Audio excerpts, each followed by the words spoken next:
Where did this shift happen? Because you were so over in NXT. So it was literally Shotzi left, and then there was this weird period because a whole bunch of people got drafted and they weren't expecting them to be drafted, I think then. So there was this whole shift, but when Hunter was gone and out of the picture, that's when all this started. That's when I feel like even like in NXT, you're red hot. And then I feel like you go to the main roster and like this always seems to happen where you kind of lose some of the momentum that you have. And I think it's because it's a whole different staff. Like I will attest to that. It's a whole different staff. You're having to learn who the writers are for you. The writers are having to learn who you are, because no one knows who you are. And they very much so make you feel that way. And they very much so tell you that. Like when I debuted on Raw after Mania, they were like, all right, they might not pop, kid.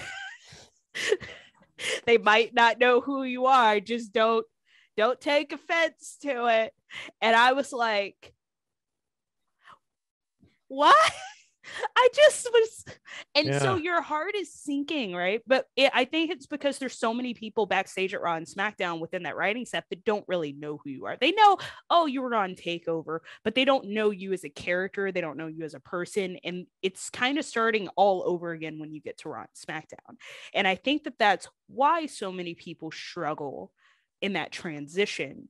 Like, because one, they might see you and they're like, okay, wow, yeah, you're not this warrior vampire thing. You're just a straight baby face. Smile, cheese, like hug and kiss babies. Or they could be like, hey, we're gonna make you into I don't know, like the Karrion Kross stuff, like where he already had this rock star assassin killer vibe, and then they're like, you're gonna be a gladiator, and you're like, what? Huh?